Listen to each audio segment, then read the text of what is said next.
Hello மக்களே, post office சேவிங்ஸில் அதிகமான வட்டி கொடுக்குற சேவிங்ஸ் ஸ்கீம்ஸ் தான் இன்றைக்கி நீங்கள் தெரிஞ்சுக்க போகிறீங்க.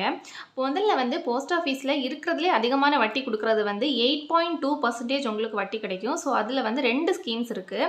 ஒன்று வந்து சுகன்யா சம்ரிதி யோஜனா. ஸோ சுகன்யா சம்ரிதி அக்கௌண்ட் நீங்கள் ஓப்பன் பண்ணிங்கன்னா உங்களுக்கு 8.2% வட்டி கிடைக்கும். அதில் ஆனுவலி காம்பவுண்டட் வட்டி. நெக்ஸ்ட் வந்து இன்னொன்று வந்துருக்கு சீனியர் சிட்டிசன் சேவிங் ஸ்கீம். இது ரெண்டுமே வந்து எல்லாராலையும் ஓப்பன் பண்ண முடியாது. ஸோ சுகன்யா சம்ரிதிக்கு வந்து கேர்ள் சில்ட்ரன் பேரில் தான் ஓப்பன் பண்ண முடியும். இல்லாட்டினா அவங்களுடைய பேரண்ட்ஸ் ஆர் கார்டியன் பேரில் ஓப்பன் பண்ணிக்கலாம். ஸோ மற்றவங்களுக்கு வந்து ஓப்பன் பண்ணிக்க முடியாது. ஸோ 10 இயர்ஸ்லேருந்து இருக்கிற சில்ட்ரன் பேரில் 10 இயர்ஸ் வரைக்கும் இருக்கிற கேர்ள் சைல்டுக்கு வந்துட்டு ஓப்பன் பண்ணிக்கலாம். நெக்ஸ்ட் வந்து சீனியர் சிட்டிசனுக்கு வந்து 60 இயர்ஸ் அண்ட் அபோவ் இருந்தால் தான் வந்து இதில் வந்து உங்களால் சேமிப்பு போட முடியும். ஸோ இந்த அதிகமான வட்டி கொடுக்குற சேமிப்பு வந்து ஒன்று வந்து கேர்ள் சில்ட்ரனுக்கும் இன்னொன்று வந்து வயசானவங்களுக்கும் தான் இருக்குது. ஸோ இதில் வந்து இதை விடையும் ஒரு எல்லாராலையும் சேமிக்க முடிகிற ஒரு ஸ்கீம் இருக்குது அப்படின்னா அது வந்து 7.7% தான் வந்து வட்டி கிடைக்குது. ஸோ அந்த ஸ்கீம் தான் வந்து நேஷ்னல் சேவிங் சர்டிஃபிகேட். ஸோ இந்த ரெண்டுக்குமே அடுத்தபடியாக நல்ல வட்டி கொடுக்குறது வந்து நேஷ்னல் சேவிங் சர்டிஃபிகேட்டுங்கிறது. ஸோ இந்த என்எஸ்சி வந்து 7.7% வட்டி வந்து கிடைக்குது. ஸோ இதில் வந்து ஆனுவல் காம்பவுண்டிங் வந்து இருக்கும். ஸோ வருஷம் உங்களுடைய நீங்கள் போடுற காசு வந்து இது காம்பவுண்ட் ஆகிட்டே இருக்கும். ஸோ இதில் வந்து யாருக்கு வேணாலும் நீங்கள் வந்து காசு போட்டுக்கலாம். ஸோ உங்களுக்கு வந்து சர்டிஃபிகேட் கிடச்சிரும். ஸோ இப்போ வந்து நீங்கள் மினிமமாக 1000 ரூபாய் கொடுத்து கூட இந்த சர்டிஃபிகேட் வாங்கிக்கலாம். ஸோ மேக்ஸிமம் வந்து எவ்வளோ ரூபாய் வேணாலும் உங்களால் போட முடியும். ஸோ மேக்ஸிமம் வந்து லிமிட் கிடையாது. ஸோ இதில் வந்து டேக்ஸ் பெனிஃபிட்ஸ் கொடுக்குறாங்க. ஸோ நீங்கள் போடுற காசுக்கும் சரி, அதில் வர்ற வட்டிக்கும் சரி, நீங்கள் லாஸ்ட்டில் உங்களுக்கு மொத்தமாக கிடைக்கிற அமௌண்ட்டுக்கும் சரி, இதில் வந்து டேக்ஸ் பெனிஃபிட்ஸ் இருக்கும். ஸோ உங்கள் டேக்ஸில் நீங்கள் காமிச்சிங்க அப்படின்னா உங்களுக்கு வந்து அதில் டேக்ஸ் கம்மி பண்ணி கொடுப்பாங்க. ஸோ நெக்ஸ்ட் வந்து இது நீங்கள் 5 வருஷத்துக்காக நீங்கள் சேமிக்கணும். ஸோ 5 வருஷம் வந்து மேண்டேட்ரியாக வந்து நீங்கள் வச்சுக்கிட்டே ஆகணும். ஸோ 5 வருஷத்துக்கு முன்னாடி உங்களால் நீங்கள் இந்த போட்ட பணத்தை வந்து உங்களால் எடுக்க முடியாது. ஸோ இந்த 7.7%ல் காம்பவுண்ட் ஆகும்போது உண்மையிலே நல்ல ரிட்டர்ன்ஸ் உங்களுக்கு கிடைக்கும்.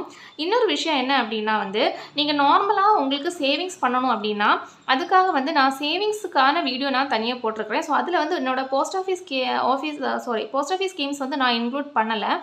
ஏன்னா வந்து அதில் வந்து அதர் ஸ்கீம்ஸே இருக்குது நிறைய. இந்த மாதிரி போஸ்ட் ஆஃபீஸ் ஸ்கீம்ஸ் எல்லாமே வந்து அதிக லாக்இன் இருக்கும். ஸோ நிறைய வருஷம் நீங்கள் போட்டிருக்கிற மாதிரி இருக்கும். ஸோ சுகன்யா சம்ரிதியில் வந்து நீங்கள் உங்களுடைய சில்ட்ரனுக்கு கேர்ள் சைல்டுக்கு வந்து 18 வயசு வரைக்கும் நீங்கள் போட்டிருக்கணும் மினிமம். அதுக்கப்புறம் தான் அதை ஓப்பன் பண்ணி எடுத்துக்க முடியும். ஸோ சீனியர் சிட்டிசன் வந்து நிறைய பேரால் ஓப்பன் பண்ணிக்க முடியாது. ஸோ அதனால் வந்து நம்ம அதை அவாய்ட் பண்ணிக்கலாம். நெக்ஸ்ட் வந்து இந்த நேஷ்னல் சேவிங் சர்டிஃபிகேட் கூட 5 வருஷம் நீங்கள் போட்டுக்கணும். பட் நான் வந்து அந்த நார்மலான சேவிங்ஸில் வந்து பேங்க் அக்கௌண்ட்லேயே இருக்குது. உங்களுக்கு கிட்டத்தட்ட இதை விட அதிகமான வட்டி கிடைக்கிற ஸ்கீம்ஸ் எல்லாம் கூட வந்து பேங்க்லேயே கொடுக்குறாங்க. ஸோ அது வந்து உங்களால் வந்து இந்த மாதிரி நீங்கள் லாக்இன் பண்ண வேண்டிய தேவையில்லை. 1 இயருக்கு போட்டுக்கலாம், 2 இயருக்கு போட்டுக்கலாம், அப்படியெல்லாம் கூட இருக்குது. ஸோ ஒரு ஷார்ட் டேர்ம் சேவிங்ஸுக்காக நீங்கள் போகும்போது இந்த மாதிரியான சேவிங் ஸ்கீம்ஸை நீங்கள் பார்த்துடுங்க. மேக்ஸிமம் ஒரு 5 வருஷம் லாக்இன் கூட ஓகே. ஸோ அதுக்கு மேலே உங்களுக்கு லாக்இன் வருது அப்படின்னா வந்து அது வந்து லாங் டேர்ம் இன்வெஸ்ட்மெண்ட் அப்படின்னு போகும். ஸோ அது சேவிங்ஸாக நீங்கள் கன்சிடர் பண்ண முடியாது. ஸோ அதெல்லாமே வந்து லாங் டேர்ம் இன்வெஸ்ட்மெண்ட். நீங்கள் ஒரு ஃப்யூச்சரில் ஒரு பெரிய செலவுக்காக சேமிக்கிறது எல்லாமே தான் நீங்கள் வந்து அந்த மாதிரி விஷயங்களில் சேமிக்கணும். ஸோ இது எல்லாமே வந்து சேமிப்புன்னு சொல்லுவாங்க. பட் அது இன்வெஸ்ட்மெண்ட் மாதிரி தான் வந்து ஒர்க் ஆகுது. ஸோ இதனால் வந்து நீங்கள் இன்வெஸ்ட்மெண்ட் அப்படின்னு போகிறீங்க அப்படின்னா ஒரு லாங் டேர்முக்கு ஒரு 10 வருஷம் 15 வருஷம் நீங்கள் இன்வெஸ்ட் பண்ணுறீங்க அப்படின்னா உங்களுக்கு இதை விட அதிகமான வட்டி கண்டிப்பாக கிடைக்கும் இல்லையா? ஸோ அதுக்கான இடங்களும் நிறையவே இருக்குது. ஸோ அதை பற்றி நான் வீடியோஸும் நான் போட்டிருக்கிறேன். ஸோ அதில் நீங்கள் பார்த்தா உங்களுக்கு புரியும். ஸோ இப்போ நீங்கள் ஒரு மாடரேட்டான ஒரு ரிட்டர்ன் 7.7%ல் 5 வருஷம் நீங்கள் லாக் பண்ணும்போது உங்களுக்கு எவ்வளவு அமௌண்ட் கிடைக்கும் அப்படிங்கிறது பார்ப்போம். இப்போ ஃபஸ்ட்டு நீங்கள் ஒரு 1 lakh rupees போடுறீங்க அப்படின்னு வச்சுக்கோங்க. ஸோ 1 லட்சம் ரூபாய் நீங்கள் இந்த சர்டிஃபிகேட்டில் வாங்குறீங்க அப்படின்னா 5 வருஷம் தாண்டி உங்களுக்கு எவ்வளோ பணம் வரும் அப்படின்னா 1,45,000 ரூபாய் உங்களுக்கு கிடைக்கும். ஸோ ஃபுல் டைமும் நீங்கள் போட்டிருந்தீங்க அப்படின்னா உங்களுக்கு இந்த அமௌண்ட் வரும்.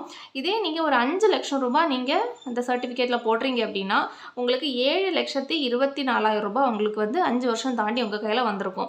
ஸோ இதுக்கு வந்து டேக்ஸ் பெனிஃபிட்ஸ் இருக்கிறதுனால வந்து இது ஒரு ஓகேவான சேவிங்ஸ் அப்படின்னு சொல்லிக்கலாம்.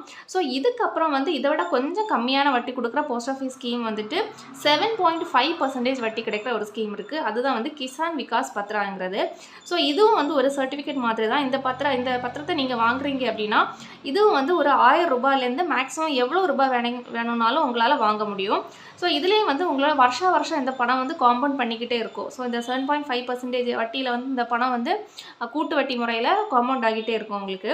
ஆனால் என்ன விஷயம் அப்படின்னா இதில் வந்து டேக்ஸ் நீங்கள் கொடுத்தே ஆகணும். ஸோ இதில் நீங்கள் போடுற காசுக்கும் சரி வர்ற இன்ட்ரெஸ்ட்டுக்கும் சரி லாஸ்ட்டில் கிடைக்கிற அமௌண்ட்டுக்குமே வந்து நீங்கள் டேக்ஸ் கட்டணும். இதில் நெக்ஸ்ட் வந்து இதில் என்ன சொல்கிறாங்க அப்படின்னா கவர்மெண்ட்டு, ஸோ இதில் நீங்கள் போட்டிங்க அப்படின்னா 115 மாதம் ஆகும்போது உங்களுடைய பணம் வந்து டபுள் ஆகும் அப்படின்னு சொல்கிறாங்க. 115 மாதங்கிறது வந்து 9 வருஷமும் 7 மாதமும் ஆகும்போது கரெக்டாக உங்களுடைய பணம் வந்து டபுள் ஆகும். பட் நீங்கள் அவ்வளோ டைம் கண்டிப்பாக போட்டுக்கணும் அப்படிங்கிற அவசியம் இல்லை. 2.5 வருஷம் மட்டுமே நீங்கள் போட்டிருந்தீங்கன்னா கூட ஓகே. ஸோ 2.5 வருஷம் நீங்கள் போட்டதுக்கப்புறம் உங்களால் வந்து இந்த பத்திரத்தை நீங்கள் கொண்டு போய் கொடுத்து உங்களுடைய அப்போதைக்கு எவ்வளோ பணம் இருக்கோ ஸோ அதை வந்து நீங்கள் ரெடீம் பண்ணிக்கலாம். ஸோ 2.5 வருஷத்துக்கு இந்த 7.5% வந்து ரிடீம் ஆகிட்டே இருக்கும். ஸோ அதாவது எவ்வளோ வந்து காம்பவுண்ட் ஆகுதோ ஸோ அந்த அமௌண்ட் உங்களுக்கு கொடுப்பாங்க. ஸோ இதில் வந்து நீங்கள் இந்த 2.5 வருஷம் மட்டுமே தான் போட்டிருக்கிறீங்க அப்படின்னா 1 லட்சம் ரூபாய் என்ன ஆகும்னு பாருங்கள். ஸோ 1 லட்சம் ரூபாய்க்கு 1,19,000 ரூபாய் உங்களுக்கு வட்டியும் சேர்த்து கிடைக்கும் இந்த 2.5 வருஷம் நீங்கள் போட்டிருக்கும்போது. ஸோ நெக்ஸ்ட் வந்து நீங்கள் இந்த பத்திரத்தை கொண்டு கொடுத்து திரும்ப வந்து இந்த அமௌண்ட்டை நீங்கள் வாங்கிக்கலாம். நெக்ஸ்ட் வந்து இப்போ நீங்கள் ஒரு 5 லட்சம் ரூபாய் போடுறீங்க அப்படின்னா இதில் வந்து உங்களுக்கு வந்து கிட்டத்தட்ட 6 லட்சம் ரூபாய் ஆகியிருக்கும் 2.5 வருஷம் ஆகும்போது. ஸோ 2.5 வருஷம் தாண்டி நீங்கள் இந்த 6 லட்சம் ரூபாவை போய் நீங்கள் வாங்கிக்க முடியும். ஆனால் இது வந்து நீங்கள் 5 லட்சம் போட்டு ஒரு 10 லட்சம் ஆகணும் அப்படின்னா கண்டிப்பாக நீங்கள் 115 மந்த்து போட்டு தான் ஆகணும். ஸோ அப்படின்னா மட்டுமே தான் வந்து உங்களுக்கு அந்த டபுளாக கரெக்டான ஒரு டபுள் அமௌண்ட் உங்களுக்கு கிடைக்கும். ஸோ இதெல்லாம் தான் வந்து பெஸ்ட்டான ஒரு போஸ்ட் ஆஃபீஸ் சேவிங் ஸ்கீம்ஸ் அப்படின்னு சொல்லலாம். இதெல்லாமே சேவிங்ஸில் தான் வருது. பட் ஸ்டில் வந்து இது வந்து கிட்டத்தட்ட ஒரு இன்வெஸ்ட்மெண்ட் மாதிரி தான் வந்து அதோட லாக்கினை வச்சு பார்க்கும்போது கண்டிப்பாக இதெல்லாம் வந்து ஒரு இன்வெஸ்ட்மெண்ட் அப்படின்னு தான் சொல்ல முடியும். ஸோ உங்களுக்கு வந்து நார்மலாக ஒரு பேங்க் சேவிங்ஸ்லையோ இல்லாட்டின்னு நான் சொல்லியிருந்தேன் அதில் ஸ்மால் ஃபினான்ஸ் பேங்க் எஃப்டி இருக்குது, அப்புறம் கார்ப்பரேட் பாண்ட்ஸ் இருக்குது. ஸோ இதிலெல்லாம் உங்களுக்கு வந்து நம்பிக்கை இல்லை அந்த மாதிரி நீங்கள் இருக்கிறீங்க அப்படின்னா கண்டிப்பாக நீங்கள் இந்த ஸ்கீம்ஸையும் கூட சூஸ் பண்ணிக்கலாம். பட் வந்து ரொம்பவே கவனமாக இருங்க. ஏன் அப்படின்னா வந்து இந்த லாக்இன் டைமை வந்து நீங்கள் கவனிச்சுக்கோங்க. ஸோ அதை அந்த லாக்இன் தாண்டினா தான் உங்களால் எடுக்க முடியும். ஸோ அதுக்கு முன்னாடி எடுக்க முடியாது. அப்புறம் நான் சின்ன கேல்குலேஷன்ஸும் பண்ணி காமிச்சிருக்கிறேன். ஸோ அதுவும் உங்களுக்கு புரிஞ்சிடும் எவ்வளோ ரூபா போட்டால் எவ்வளோ ரூபா வரும் அப்படிங்கிறது. ஸோ ஓகே கைஸ், இந்த வீடியோ உங்களுக்கு ரொம்பவே இன்ஃபர்மேட்டிவாக இருந்துச்சு அப்படின்னு நான் நம்புகிறேன். கண்டிப்பாக வந்து இதே மாதிரி இன்னும் வீடியோஸ் நான் உங்களுக்கு கொடுக்குறேன். இன்னும் 1-2 ஸ்கீம்ஸ் வந்து போஸ்ட் ஆஃபீஸில் ஒரு நல்ல ரிட்டர்ன்ஸ் கொடுக்குற ஸ்கீம்ஸ் இருக்குது. ஸோ அதை பற்றி நம்ம ஃபியூச்சரில் பார்க்கலாம். தேங்க்யூ கைஸ், நெக்ஸ்ட் வீடியோவில் பார்ப்போம். பை.